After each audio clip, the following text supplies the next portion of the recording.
Hellcat.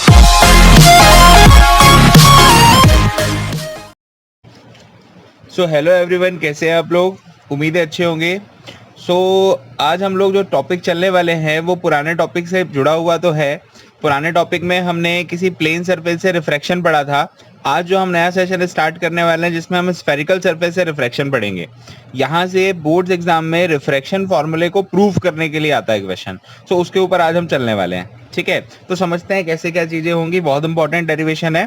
उसको चलने से पहले मैं आपको बता दूं आपको क्या क्या चीज़ें पता होना इस डेरिवेशन को बनने के लिए।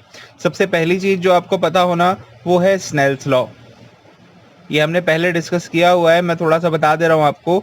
ये होता है mu that is equal to sine I upon sine R. इसके बारे में आपको पता होना। दूसरी चीज़ आपको यहाँ पर ये पता होना कि एक्सटर्नल और you can say exterior angle theorem, exterior angle theorem पता होना आपको। ठीक है, और तीसरी चीज आपको ये पता होना दैट इज ये वाला फॉर्मूला जो आप बचपन में पढ़ते थे, angle that is equal to arc upon radius. ये फॉर्मूला पता होना। ओके, एंड इसके अलावा आपको पता होना यहाँ पर कि साइन कन्वेंशन। इस तरीके से इन चार चीज़ों की हेल्प से हमारी डेरिवेशन कंप्लीट होगी। ठीक है, हम करेंगे क्या उसके ऊपर आ रहे हैं। मैं मान के चल रहा हूँ आपको ये चारों चीज़ें पता है। मैं थोड़ा थोड़ा एक काम करता बता देता हूँ।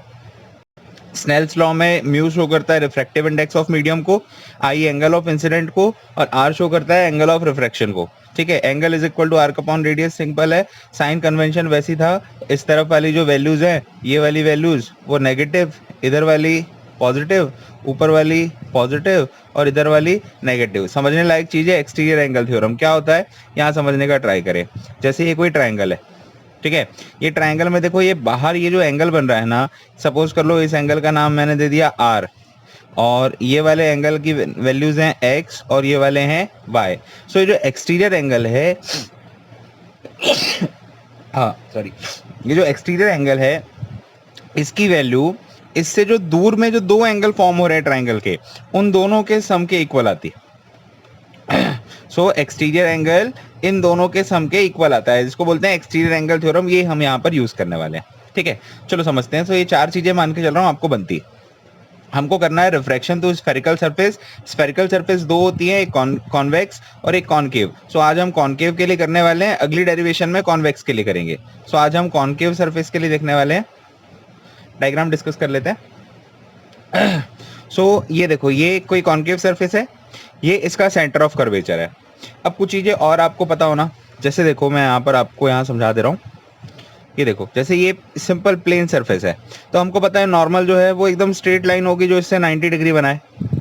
बट ऐसे किसी के लिए आप कैसे बताओगे कौन सा जो पार्ट है वो 90 डिग्री बनाएगा? तो ऐसे किसी के लिए एक्चुअल में ये स्फेरिकल सरफेस जो होती है वो किसी स्फेयर का कटा हुआ भाग होती है। ठीक है, तो इस सिचुएशन में जो सेंटर ऑफ कर्वेचर होता है उससे इन पर जो लाइन खींची जाती है वो ऑलवेज इस पर 90 डिग्री बनाती है। तो सेंटर ऑफ कर्वेचर से सरफेस पर जो भी लाइन ड्रॉ होगी वो ना वहाँ नॉर्मल का काम करेगी। तो ये सेंटर ऑफ कर्वेचर है जिससे लाइन ड्रॉ हो रही है। यहाँ पर ये किसका काम करेगी? नॉर्मल का। पॉइंट ओ पर रखा हुआ है ऑब्जेक्ट, पॉइंट ओ पर रखा हुआ है ऑब्जेक्ट। रिफ्रैक्शन अभी हुआ नहीं है, अभी होने वाला है। यहाँ दो अलग अलग मीडियम है। देखो यहाँ पर पहला मीडियम है, यहाँ पर पहला मीडियम है मीडियम 1, जिसका रिफ्रैक्टिव इंडेक्स सपोज कर लेते हैं कि μ1 है। और यहाँ पर है मीडियम नंबर 2, बड़ी डेरिवेशन है आज की, और इसका रिफ्रैक्टिव इंडेक्स सपोज कर लेते हैं जो कि है μ2। ठीक है, ये लाइट रे इंसिडेंट हो रही है ऑब्जेक्ट से, अभी क्या होगा उसके ऊपर चल रहा है। तो हमारा जो मिरर फार्मूला कह रहा हूं मैं, रिफ्रैक्शन फार्मूला जो आता है वो आता है आपका कि μ2 upon v minus μ1 upon u that is equal to μ2 minus μ1 upon r। ये फार्मूला हमको प्रूफ करना है कॉनकेव सरफेस के लिए, जहां μ2 सेकेंड वाले मीडियम का रिफ्रैक्टिव इंडेक्स, μ1 पहले वाले का रिफ्रैक्टिव इंडेक्स, v है इमेज का डिस्टेंस, u है ऑब्जेक्ट का डिस्टेंस, r है रेडियस ऑफ कर्वेचर। ये रिलेशन एस्टेब्लिश होता है किसी स्फेरिकल मिरर के लिए थ्रू रिफ्रैक्शन। ये हम एस्टेब्लिश करने वाले हैं। बहुत ध्यान से देखना, आता है एग्जाम में, इंपॉर्टेंट है। ये ऑब्जेक्ट है है ना। हम यहाँ एक चीज सपोज करते हैं कि म्यू1 जो है वो म्यू2 से छोटा है, ये हम तब के लिए कर रहे हैं। वैसे एक और केस किया जा सकता है कि म्यू2 इज ग्रेटर देन म्यू1, सो अभी हम इसके लिए कर रहे हैं। एनसीईआरटी में भी यही मिलता है, म्यू1 इज स्मॉलर देन म्यू2। सो म्यू1 अगर म्यू2 से छोटा है तो ये वाला मीडियम रेयर हो जाएगा और ये मीडियम डेंसर हो जाएगा। अब light ray rarer to denser move करेगी। लाइट रे अगर रेयर टू डेंसर जाती है तो it bends to the normal, ये नॉर्मल की तरफ बेंड हो गई, ये नॉर्मल था। सो इसको जब हम पीछे की तरफ लेके आएंगे इस तरफ यहाँ कहीं पे, सो हमको यहाँ पर इमेज मिल जाएगी इस ऑब्जेक्ट की, इमेज दैट इज आई। यहाँ पोल है दैट इज पी, इसको ओ नाम दिए हैं, इस पर्टिकुलर को ए नाम दे देते हैं, ये वाले एंगल को अल्फा नाम दे देते हैं, ये वाले एंगल को बीटा नाम दे देते हैं, ये वाले एंगल को लैम्डा नाम दे देते हैं। ठीक है, सो स्टार्ट करें डेरिवेशन। डायग्राम में क्या क्या है समझ में आया है ना। ओ ऑब्जेक्ट है जिसकी इमेज आई पर मिल रही है, बाहर मीडियम, पहले मीडियम है जो एयर भी हो सकती है जिसके लिए 1 हो जाएगा म्यू1। सो ये मीडियम जो है 1 वो उसका रिफ्रैक्टिव इंडेक्स म्यू1 है, सेकंड मीडियम का रिफ्रैक्टिव इंडेक्स म्यू2 है। ठीक है, म्यू1 म्यू2 से छोटा है तो ये मीडियम रेरर, ये medium denser, rarer to denser, bends to the normal, पीछे की तरफ इमेज आई। सी से नॉर्मल क्यों फॉर्म हो रहा है, क्योंकि सेंटर हमेशा सरफेस पर 90 डिग्री फॉर्म करता है। ठीक है, क्या क्या पता होना, Snell's law, exterior angle theorem, angle is equal to arc upon radius और साइन कन्वेंशन। सो चलते हैं अब डेरिवेशन की तरफ। तो सबसे पहले हमको लगाना है स्नेल्स लॉ, सो हम लगा दे रहे हैं, सॉल्यूशन प्रूफ जो आप लिख ले। सो हम स्नेल्स लॉ लगा दे रहे हैं। आप डायग्राम का थोड़ा सा डिस्क्रिप्शन देंगे ऊपर, मैं डायरेक्ट कर रहा हूँ, डेरिवेशन वैसे ही बहुत बड़ी होने वाली है। सो स्नेल्स लॉ देखते हैं क्या होगा। अब देखो दो अलग अलग मीडियम है, पहला मीडियम और दूसरा मीडियम, और लाइट रे जा रही है पहले मीडियम से दूसरे मीडियम में। तो म्यू को आप लिखोगे 1 म्यू2, 1 म्यू2 that is equal to sine I upon sine r. अब एंगल आई कहाँ बनेगा, एंगल आई बनेगा इंसिडेंट रे और नॉर्मल के बीच में। ये इंसिडेंट रे है, ये नॉर्मल है, सो इन दोनों के बीच में जो ये वाला एंगल बनेगा, ये पूरा वाला एंगल होगा आई।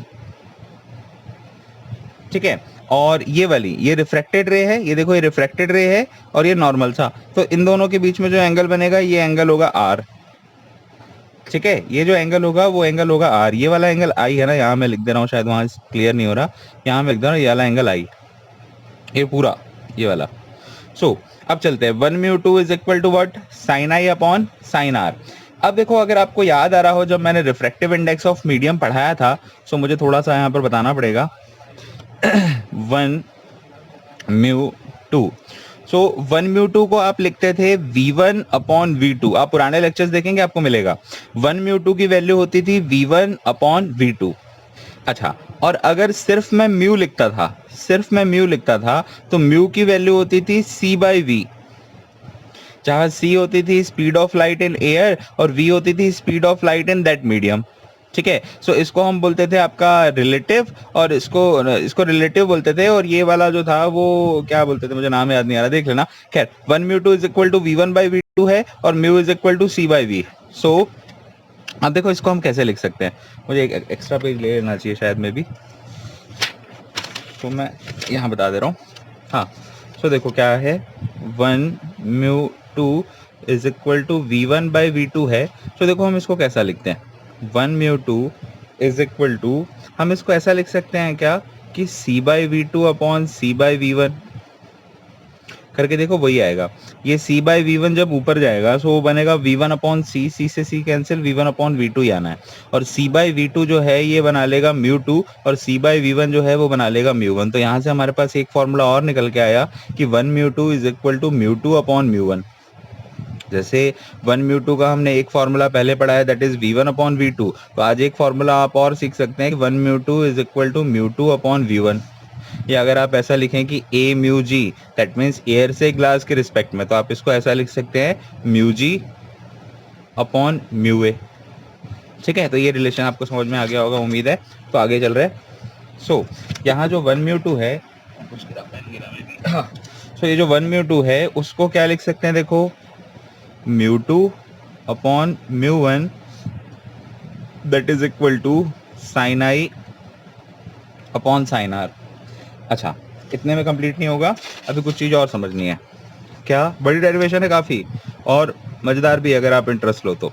सो क्या है, देखो समझने वाली बात कि जो साइन फंक्शन है, ये जो साइन फंक्शन है, इस साइन फंक्शन की खासियत ये होती है कि जो स्मॉल एंगल्स होते हैं, उन स्मॉल एंगल्स के लिए जो आंसर्स आते हैं, वो आंसर्स एक्चुअल में वो एंगल ही होता है। जैसे आप ऑब्जर्व करो, छोटे एंगल, साइन में सबसे छोटा एंगल 0 होगा, तो साइन 0 का आंसर 0 आता है।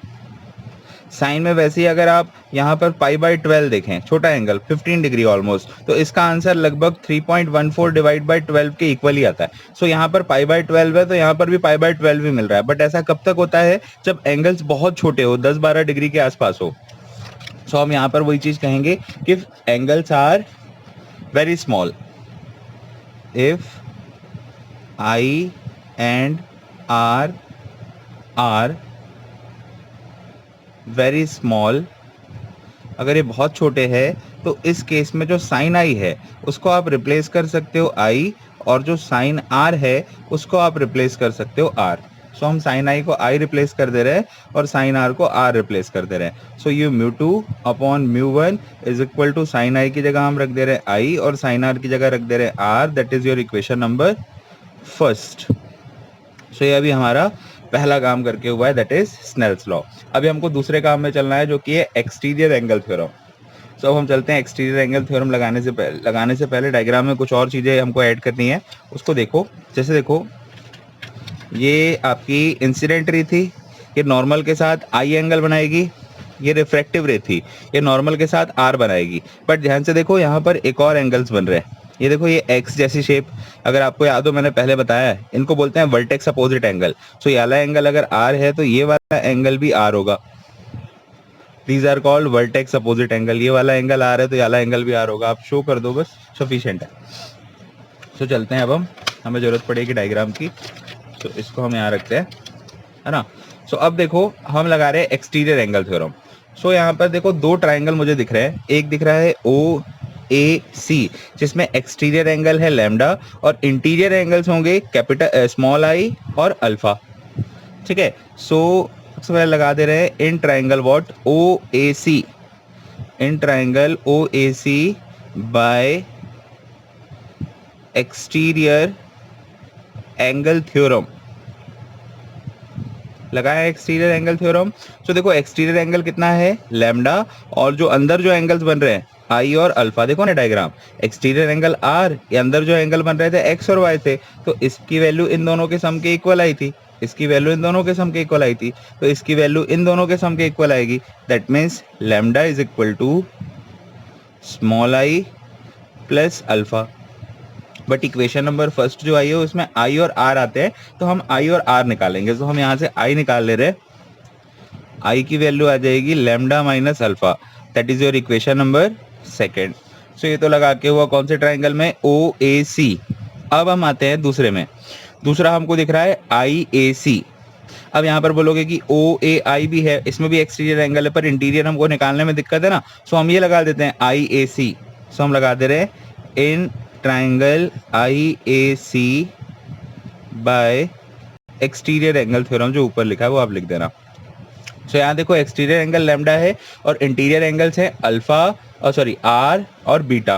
सो यहाँ आ जाएगा lambda that is equal to r plus beta. So यहाँ से आर की वैल्यू निकालेंगे तो वो आएगी lambda minus beta. That is your equation number third and this is your equation number second. So हमारा हो गया स्नेल्स लॉ हो गया, और यहाँ से आपका हो गया एक्सटीरियर एंगल थ्योरम। अब हमको लगाना है angle is equal to arc upon radius. So ये लगाने से पहले कुछ और चीजें देख लेते हैं। सो ये आई और आर की वैल्यू इक्वेशन नंबर फर्स्ट में पुट कर दें, है ना। Put the values of, put small i and small r in equation number first. So where equation number first क्या है, देखो μ2 upon μ1 is equal to i upon r. So μ2 upon μ1 is equal to i upon r. I है lambda minus alpha और r है lambda minus beta. That is your equation number 4। सो अभी काम खत्म नहीं हुआ, अभी काम शुरू हुआ है, आगे बढ़ रहे हैं। सो अब हमको क्या करना है, देखो अगला काम करना है angle is equal to arc upon radius, वो लगा दे रहे हैं। So by formula what angle that is equal to what arc upon radius. ये फॉर्मूला हम लगा दे रहे हैं। तो यहाँ देखो 3 एंगल्स हम निकाल सकते हैं, अल्फा, बीटा, लैम्डा। ये आपका आर्क हो जाएगा और ये डिस्टेंस रेडियस हो जाएगी। सो अल्फा कितना आएगा देखो, आर्क होगा एपी, आर्क होगा एपी और रेडियस हो जाएगी पीओ। सो यहाँ आ जाएगा एपी अपॉन पीओ। अब आ जाओ बीटा में, बीटा भी निकाल सकते हो एंगल। आर्क होगा एपी, रेडियस हो जाएगी PI. So AP upon PI. बड़ी डेरिवेशन है, मेहनत करनी पड़ेगी। Lambda that is equal to arc हो जाएगा एपी, रेडियस हो जाएगी PC. So AP upon PC. अब इनको हम वैल्यूज को इक्वेशन नंबर 4 में पुट कर दे रहे हैं। Put in equation number 4। Equation number 4 क्या था देखो, mu 2 upon mu 1 that is equal to lambda minus R. So lambda की वैल्यू रख दे रहे कितनी है, alpha sorry AP upon PC minus R नहीं है अल्फा, अल्फा की वैल्यू है AP upon PO divide by lambda minus beta. Lambda कितना है AP upon PC minus beta है एपी अपॉन पी आई। ध्यान से देखो, ऊपर से भी एपी कॉमन निकल रहा है, नीचे से भी एपी कॉमन निकल रहा है, कैंसिल हो जाएगा। सो यहाँ आ जाएगा mu 2 upon mu 1 is equal to 1 upon P C minus 1 upon P O whole divide by 1 upon P C minus 1 upon P I. Cross multiplication कर दे रहे हैं। सो म्यू 2 में प्रोडक्ट होगा इनका। सो म्यू 2 ब्रैकेट में 1 upon P C minus 1 upon P I that is equal to mu 1 bracket में 1 upon P C minus 1 upon P O. That is your equation number 5। अब हमको लगाना है साइन कन्वेंशन। हमको लगाना है साइन कन्वेंशन। जो मैंने स्टार्टिंग में आपको स्टेप्स बता दिए थे कि आप क्या क्या करने वाले हैं, और अगर आप ध्यान से देख रहे हो हम उन्हीं चीज़ों को फॉलो कर रहे हैं। हमने पहले स्नेल्स लॉ लगाया, फिर एक्सटीरियर एंगल थ्योरम लगाया, angle is equal to arc upon radius लगाया, आप साइन कन्वेंशन लगा रहे हैं। डायग्राम को देखते हैं ध्यान से। हमको 3 वैल्यूज चाहिए, पीसी पीआई, ये देखो सॉरी पीसी पीआई और पीओ। हमको 3 वैल्यूज चाहिए, पीसी पीआई एंड पीओ। ध्यान से देखो पीसी क्या है, पीसी क्या है, there is P and here is C. PC है आपकी रेडियस ऑफ कर्वेचर जो कि होगी कैपिटल आर, बट ये लेफ्ट साइड आ रहे हैं, आप पी से सी लेफ्ट साइड आ रहे हैं तो माइनस आर आएगा पीसी का डिस्टेंस। पी आई आई पर ऑब्जेक्ट बन रहा है, ऑब्जेक्ट के इमेज बन रही है, इमेज के डिस्टेंस को हमेशा वी से शो करते हैं, लेफ्ट साइड आ रहे हैं इसलिए ये होगा माइनस वी। पीओ ओ पर ऑब्जेक्ट है, लेफ्ट साइड आ रहे हैं इसलिए माइनस यू। सो ये सारी वैल्यूज आ गई। इन सारी वैल्यूज को उठा के हम रख दे रहे हैं इक्वेशन नंबर 5 में। Put these values in equation number 5। सो कहाँ तक हो गया है, तो यहाँ देखो और फोल्ड करना पड़ेगा, शिट चलो कोई नहीं। ये हमारे पास आ गई इक्वेशन नंबर 5। क्या है इक्वेशन नंबर 5, सारा यहाँ पर कचड़ पचड़ हो रहा है। हाँ खैर, इक्वेशन नंबर 5 क्या आ गई देखो, यहीं कर लेते हैं ना। इक्वेशन नंबर 5 क्या है, mu 2 1 upon P c, p c की वैल्यू कितनी है minus r, minus 1 upon P i, p i की वैल्यू कितनी है minus v, that is equal to mu 1 bracket में 1 upon P c, p c की value minus r minus p o, p o की value minus you. सो इसको हम simplified करते हैं और हमको जो प्रूफ करना है फिर वो हम लेके आते हैं। क्या प्रूफ करना है, वो प्रूफ वाली टर्म भी यहाँ लिखी थी, ये हमको लेके आना है। तो हम इसको सॉल्व करते हैं, वो ऊपर लिख दिया, खैर समझ जाना। अब म्यू 2 का अंदर इंटू करा रहे हैं। So minus mu 2 upon R, minus minus का प्लस हो जाएगा। So mu 2 upon V, mu 1 अंदर जाएगा, सो म्यू 1 अपॉन आर, है ना। देन माइनस माइनस का प्लस हो जाएगा, म्यू 1 अपॉन यू। सो एक काम करते हैं, इसको यहाँ भेजते हैं और इसको यहाँ लाते हैं। सो यहाँ आएगा देखो कितना, mu 2 upon we minus mu 1 upon U minus mu two upon R जब यहाँ जाएगा तो plus mu two upon R, और ऑलरेडी कितना था म्यू वन अपॉन आर। ध्यान से देखो आपका रिजल्ट कितना आया है, आपका रिजल्ट आ गया है mu two upon we minus mu one upon U, that is equal to mu 2 minus mu 1 whole divided by r, which is the required refraction formula. See here, mu 2 upon v minus mu 1 upon u, mu 2 minus mu 1 upon r, mu 2 minus mu 1 upon r. इसमें एक special case हम कर दे रहे हैं, if medium 1 is air, so air का refractive index होता है म्यू वन की वैल्यू 1 हो जाएगी, रिफ्रैक्टिव इंडेक्स म्यू वन की वैल्यू 1 हो जाएगी। तो यहाँ पर कितना आ जाएगा, देखो यहाँ आ जाएगा mu two upon we minus 1 upon u, that is equal to mu two minus 1 upon r. So इस तरीके से भी पूछा जाता है क्वेश्चन। सो आपको उम्मीद है समझ में आ गई होगी, डेरिवेशन काफ़ी इंपॉर्टेंट है, एग्जाम में आती है। सो एक बार पूरा देख लो, फटाफट 2 मिनट में ख़त्म करने की कोशिश करते हैं। कहाँ से शुरू कहाँ से ख़त्म, अभी रिवाइज कर ले रहे हैं फटाफट। ओके, सो क्या हो रहा है, म्यू वन म्यू टू, पहला मीडियम दूसरा मीडियम, म्यू वन छोटा है म्यू टू से, rarer to denser, moves bends to the normal, move की यहाँ पर इमेज आई बनी, object image centre of curvature normal.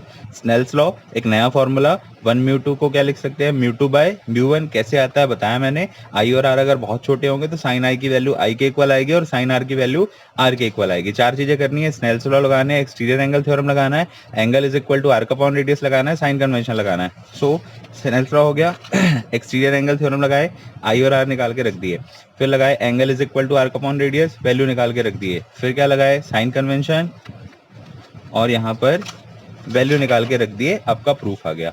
सो उम्मीद है समझ में आया होगा, बहुत इंपॉर्टेंट डेरिवेशन थी। आज हमने कॉनकेव मिरर के लिए रिफ्रैक्शन थ्रू स्फेरिकल सरफेस के लिए रिफ्रैक्शन फार्मूला को हमने जनरेट किया। अब आने वाली जो डेरिवेशन होगी उसमें मैं कॉन्वेक्स के लिए कराऊंगा। उम्मीद है समझ में आया होगा। आप बना के ही देखेंगे ना, जब तक खुद से आपको नहीं बनने वाला, क्योंकि काफी कॉम्प्लिकेटेड डेरिवेशन है, आपको ईमानदारी से खुद से एक बार बना के देखना पड़ेगा। ठीक है, सो अगर अच्छी लगी होगी वीडियो तो लाइक कर देना, अपने फ्रेंड्स के साथ शेयर कर देना। चलिए मिलते हैं नेक्स्ट लेक्चर में, टिल देन बाय, और सब्सक्राइब भी कर देना चैनल को।